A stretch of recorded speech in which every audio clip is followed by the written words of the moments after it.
Next is radioactive pollution. Radioactive pollution can occur due to two reasons as natural and artificial. आता रेडिएक्टिव्ह pollution जे आहे त्याची पण दोन कारणं आहेत.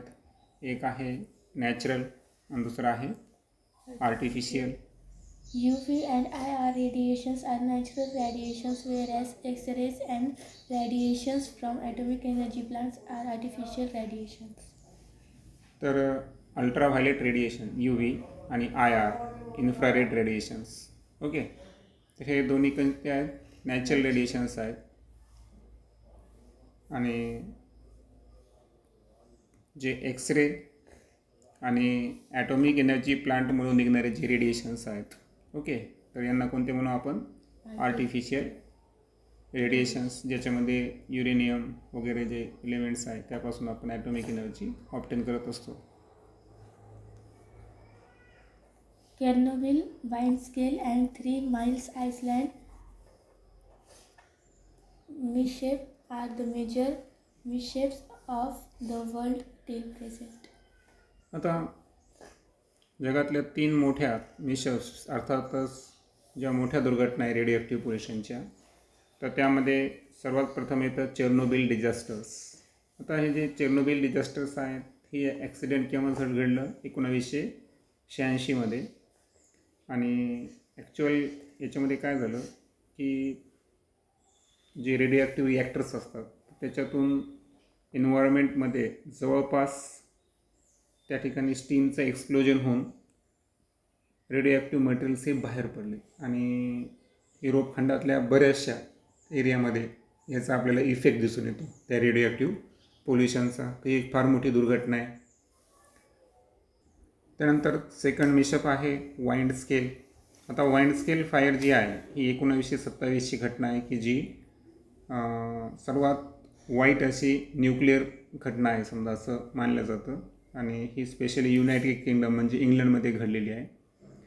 आणि जवळपास जर पाहिलं आपण तर आणि या घटनेमध्ये प्रचंड प्रमाणात जो आहे तर हा युरेनियम रिलीज झाला. ओके, आणि त्यानं स्वतःचे ऑक्साईड्स तयार केले आणि त्या ठिकाणी फार मोठ्या प्रमाणात रेडिओॲक्टिव्ह पोल्युशन घडून आलं.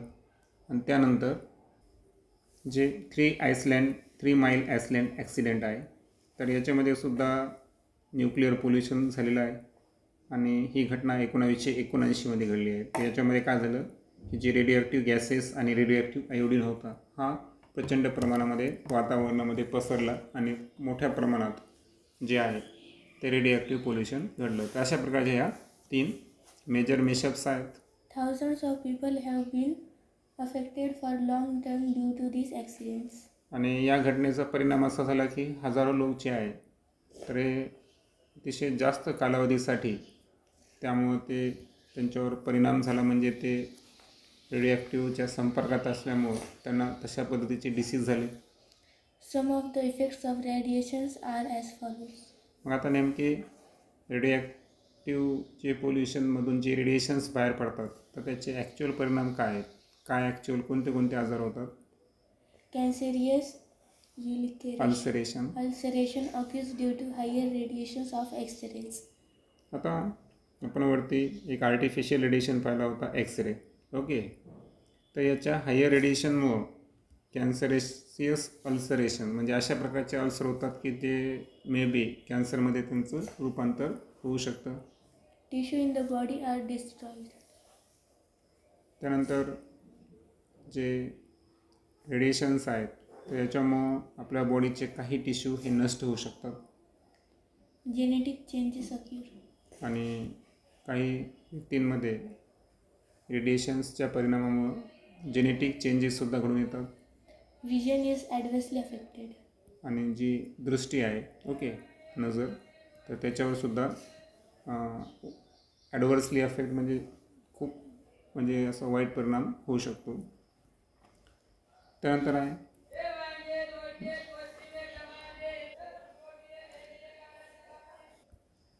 Need of environmental conservation. General public is not aware about the rules of environment conservation. आता सामान्य जनतेचं एक वैशिष्ट्य आहे की पर्यावरणाचे जे संवर्धन आहे एन्व्हायरमेंटल कन्झर्वेशन त्याच्या नियमाबद्दल ते जागरूक असतात का? नाही. There should be large scale participation of the people in environment conservation. आणि म्हणून लोकांचा असं मोठ्या प्रमाणात सहभाग असणे आवश्यक आहे environmental कन्झर्वेशनमध्ये. It will be possible to answer the environmental problems only if environmental protection conservation becomes an effective public movement. आता एन्व्हायरमेंटचे प्रॉब्लेम जर आपल्याला सॉल्व करायचे असेल तर त्याचा एकच उपाय आहे की पर्यावरणाचं जे संरक्षण आहे, जतन आहे, कन्झर्वेशन आहे, तर ही इफेक्टिव्ह पब्लिक मुवमेंट म्हणजे एक परिणामकारक अशी लोकांनी चालवली काय पाहिजे, ती चळवळ पाहिजे, मुवमेंट पाहिजे. For this purpose, values like positive attitude and affection towards environment, knowledge about it, etc. should be included among the children since their childhood. आणि याच्यासाठी या उद्देशापर्यंत पोचायचं असेल तर काही गोष्टी आपल्यामध्ये असणं आवश्यक आहे, जसं की पॉझिटिव्ह ॲटिट्यूड. त्यानंतर एन्व्हायरमेंटच्या प्रती आपल्यामध्ये काय पाहिजे, अफेक्शन, प्रेम पाहिजे, त्या संदर्भातलं नॉलेज पाहिजे. आणि या सर्व गोष्टी लहानपणापासूनच मुलांच्या जे विचारावर आहे ते आपण रुजवले पाहिजे, हे की नाही, त्याच्यावर तशा पद्धतीचे संस्कार केले पाहिजे. This will help to make the future generations more aware about environmental conservation and protection. आणि याच्यामुळं काय होईल की जी फ्युचर जनरेशन आहे हे पर्यावरणाचं संरक्षण आणि त्याचा बचाव या संदर्भात जास्त जागरूक राहील. So as to achieve this, it is necessary to increase the awareness through education. आणि मग ही जाणीव जागृती आपल्याला इन्क्रीज करायची असेल, वाढवायची असेल, तर ते कशाच्या थ्रू वाढवावी लागेल? Education through. Today, all the developing and underdeveloped countries have accepted the responsibility of environmental protection. आता आज जर पाहिलं आपण तर जगातील विकसित, विकसनशील आणि अविकसित जेवढे काही देश आहेत त्या सर्वांनी एन्व्हायरमेंटल प्रोटेक्शन संदर्भात काय उचललेली आहे, काय मान्य केलेली आहे जबाबदारी, responsibility. Their efforts are in that direction. आणि त्यांचे प्रयत्नसुद्धा त्याच दिशेने आहेत. They have defined the future plans about environmental protection and have constituted the necessary laws. आणि प्रत्येक देशाने काय केलं की एन्व्हायरमेंटल प्रोटेक्शन संदर्भात काही फ्युचर प्लॅन्स केलेले आहेत आणि त्या संदर्भात त्यांनी आवश्यक असे कायदेसुद्धा त्यांच्या संविधानामध्ये तयार केलेले आहेत. त्यानंतर पाहू आपण a peek into history. In 1972, United Nations Environment Program (UNEP) has been established in a conference arranged on human and environment in which environmental problems were discussed. आता 1972मध्ये United Nation Environment Programme UNEP ही काय झाली, या ठिकाणी establish झाली. आणि ही कशासाठी की त्यांनी एक कॉन्फरन्स या ठिकाणी आयोजित केलं होतं ह्युमन अँड एन्व्हायरमेंट संदर्भात, की ज्यामध्ये पर्यावरणाचे जे समस्या आहेत, एन्व्हायरमेंटल प्रॉब्लेम्स, तर याच्यावर डिस्कस करण्यात आली. Afterwards, in India, a separate environmental department had been established after through discussion on environmental problems. आणि एन्व्हायरमेंटल प्रॉब्लेमवर डिस्कशन झाल्यानंतर भारताने सुद्धा काय केलं, एक सेपरेट डिपार्टमेंट काढलं, त्याला आपण एन्व्हायरमेंटल डिपार्टमेंट म्हणू. Ministry of Environment and Forest is involved in planning, inducting and increasing awareness about environment and forest through various programs since 1985. आणि जे पर्यावरण आणि वन मंत्रालय, ज्याला आपण ministry of environment and forest म्हणतो, असं एक खातं आहे बघा मंत्र्यांचं, हे की नाही. तर हे जे स्पेशल खातं आहे, मिनिस्ट्री आहे, तर ॲक्च्युअल यांचं काय काम आहे की एन्व्हायरमेंट आणि फॉरेस्ट या संदर्भात प्लॅनिंग करणे, त्याची इंडक्टिंग करणे आणि इन्क्रीजिंग अवेअरनेस, जनजागरूकता वाढवणे, असं त्यांचं कार्य असतं. आणि हे कार्य केव्हापासून सुरू आहे, 1985. त्यानंतर एक चार्ट दिलेला आहे आपल्याला. तर हा चार्ट आहे need of environmental conservation. Okay, आता याचे म्हणजे 2 पॉईंट दिले ते अगोदर घेऊ आपण. To maintain the balance in nature. तर निसर्गाचं जे संतुलन आहे, बॅलन्स आहे, ते मेंटेन करणं. To solve the natural and artificial problems. त्यानंतर जे काही नैसर्गिक अर्थातच नॅचरल आणि मानवनिर्मित ज्या समस्या आहेत तर त्या समस्या सॉल्व करणे हा सुद्धा एन्व्हायरमेंटल कन्झर्वेशनची काय आहे, गरज आहे. त्यानंतर पुढचे काही पॉईंट सांगता येईल आपल्याला की यामध्ये to maintain clean pollution free air, water and land. तर माहीत आहे की प्रदूषण सामान्यपणे 3 पद्धतीचं असतं, एअर, वॉटर आणि लँड. ते तिन्ही जे एन्व्हायरमेंटचे घटक आहेत तर ते आपल्याला पोल्युशन फ्री ठेवायचे आहे आणि निश्चितच पूर्ण एन्व्हायरमेंट आपल्याला क्लीन करणं ही एन्व्हायरमेंटल कन्झर्वेशनची एक गरज आहे. त्यानंतर प्रचंड प्रमाणात जी बायोडायव्हर्सिटी आहे तिचं प्रोटेक्शनसुद्धा आवश्यक आहे. So protect and conserve biodiversity, त्याला आपण जैवविविधता म्हणतो आपण. कारण आपल्याला माहीत आहे की पृथ्वीवर 2011च्या जनगणनेनुसार 87 दशलक्ष स्पेसीज आहेत पृथ्वीवर, हे की नाही. सर्व प्रकारच्या सजीवांच्या स्पेसीजचं प्रोटेक्शन हे सुद्धा एसेन्शियल आहे, कारण फूड चेन डिस्टर्ब व्हायला नाही पाहिजे.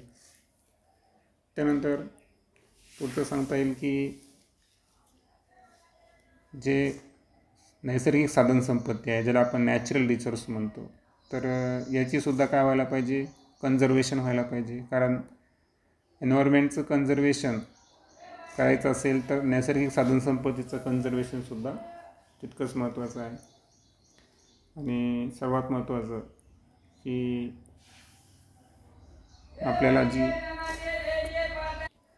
फायनली आहे की फ्युचर जनरेशन जे आहे त्यांच्यासाठी आपल्याला एक म्हणजे स्वतःची क्वालिटी लाईफ जगणे. कारण पर्यावरण जर अपडेट असेल तर आपण क्वालिटी लाईफ जगवलो आणि येणाऱ्या जे फ्युचर जनरेशन्स आहे तर त्यांच्यासाठी सुद्धा एक चांगलं एन्व्हायरमेंट आपल्याला काय करायचं आहे, कन्झर्व करून ठेवायचं आहे. तर एवढे एन्व्हायरमेंटल कन्झर्वेशनचे काय आहे, नीड्स आहेत.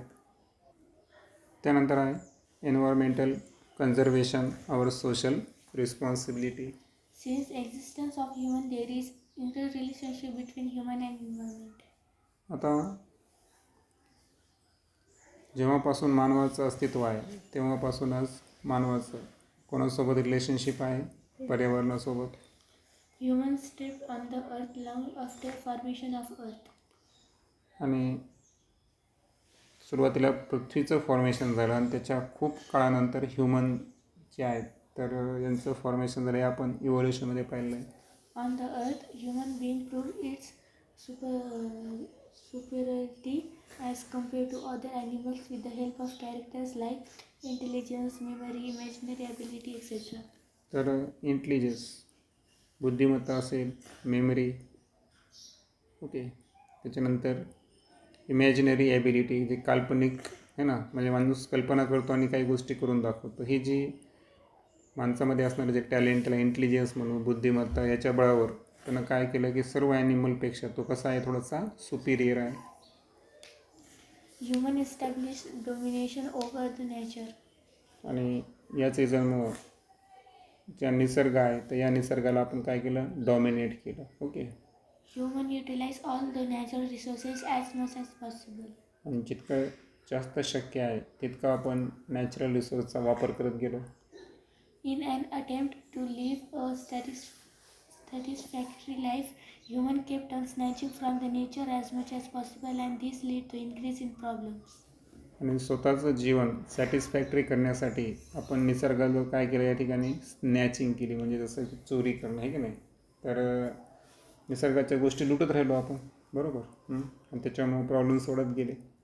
From this entire scenario we can understand that human has crucial role in maintaining the environmental balance. आणि हे पूर्ण जे एंटायर सिनेरिओ आपण डिस्कस केला तर बिघडवलं कोणी, मानवानं. आणि मग डेव्हलप पण कोण करू शकतो, मानवच. आणि म्हणून एन्व्हायरमेंटल बॅलन्स जे आहे तर हे मेंटेन करण्यामध्ये जो क्रुशियल रोल आहे तो कोणाचा आहे? ह्युमनचा आहे. If human has disturbed the environmental balance, then human itself only can conserve and improve the quality of nature. आता एन्व्हायरमेंटल बॅलन्स मनुष्य स्वतः जर डिस्टर्ब करत असेल तर तो स्वतःहून त्याला काय करू शकतो? कन्झर्व करू शकतो आणि एन्व्हायरमेंटची क्वालिटी इम्प्रूव्ह करू शकतो. Many times general public is unknown that its activities are harmful to environment and thereby unknowingly many activities happen. आणि बऱ्याच वेळेस काय होतं की जी सामान्य लोक आहेत तर त्यांना माहीतच नसतात की त्यांच्या ॲक्टिव्हिटीज या कशा आहेत, थोड्याशा म्हणजे की पर्यावरणाला धोकादायक आहे. आणि दॅट्स वाय ह्या ज्या अननोईंगली ॲक्टिव्हिटीज आहेत ते त्यांच्याकडून घडून येत असतात. आता काही कायदे आहेत त्या संदर्भात आपण डिस्कस करू.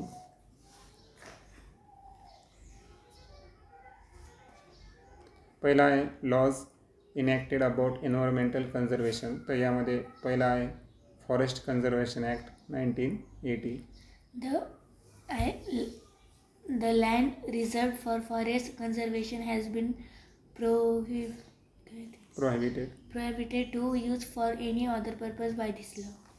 आता फॉरेस्ट कन्झर्वेशन ॲक्ट काय सांगतो आपल्याला की जी जागा जंगल म्हणून सुरक्षित केलेली आहे ती जागा वापरणं हिला सक्त मनाई आहे, म्हणजे प्रोहिबिट आहे कायद्यानुसार. हा तो कायदा आहे. For example, permission of central government is compulsory for mining activities.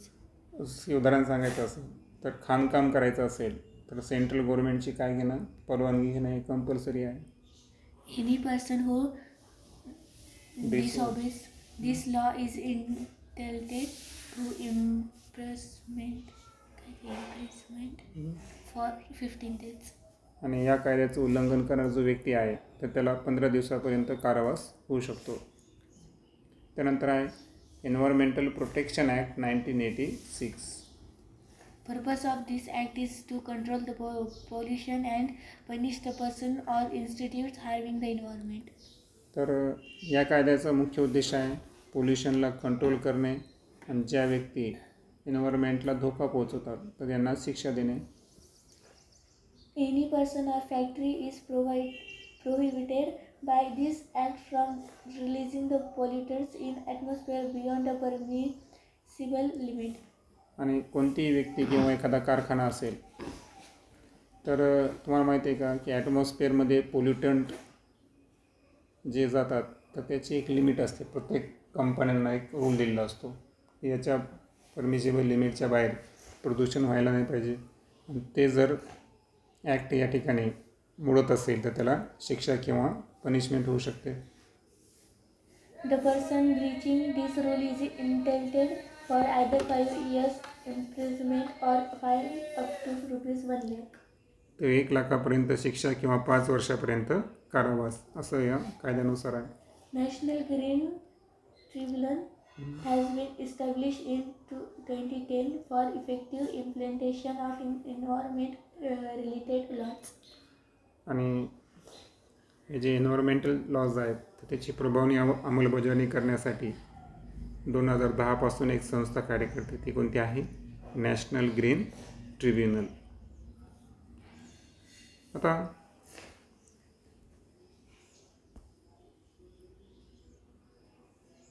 त्यामध्ये पुन्हा तुम्हाला इंटरनेट माय फ्रेंडवरून काय करायचं आहे, काही ॲक्टबद्दल इन्फॉर्मेशन जाणून घ्यायची आहे. जसं की 2000मध्ये sound pollution control and prevention rule तयार झालेला आहे. 1998मध्ये बायोमेडिकल वेस्ट जे आहे तर त्याचं मॅनेजमेंट आणि हँडलिंग या संदर्भातला एक कायदा आलेला आहे. आणि 2011ला जे इलेक्ट्रॉनिक वेस्ट ज्याला वेस्ट म्हणतो आपण तर त्याचं मॅनेजमेंट आणि हँडलिंग संदर्भात काही रूल्स आहेत. आता वाईल्ड लाईफ प्रोटेक्शन ॲक्ट जे आहे 1972 त्याच्या संदर्भात काही कलमे दिले आहेत आपल्याला. त्यातलं पहिलं कलम आहे clause 49A. Trading or rare animals has been completely banned. आता जे प्राणी दुर्मिळ होत चाललेले आहे ओके तर अशा प्राण्यांचं तुम्ही काय करू शकत नाही, व्यापार करू शकत नाही, त्याच्यावर बंदी आहे. तर हे कोणतं क्लॉज आहे 49A. त्यानंतर आहे clause 49B. Use of articles prepared from skin or organs of wild animals has been banned. आता जे वाईल्ड ॲनिमल्स आहेत तर त्यांच्या त्वचेपासून किंवा त्यांच्या ऑर्गनपासून एखादे आर्टिकल्स तयार केले असतील, ओके, दागिने म्हणा किंवा काही वस्तू म्हणा, तर त्याच्या वापरावर बंदी आहे. आणि त्यानंतर क्लॉज 49C काय सांगतो? Disclosure of the stock of artifacts made from rare wild animals is compulsory. आणि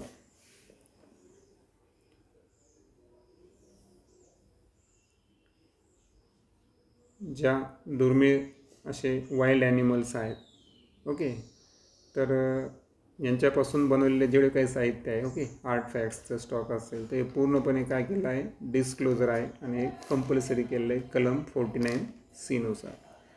त्यानंतर उद्या सकाळी आपण the big story of small man, Molai यांच्या संदर्भात डिस्कस करू.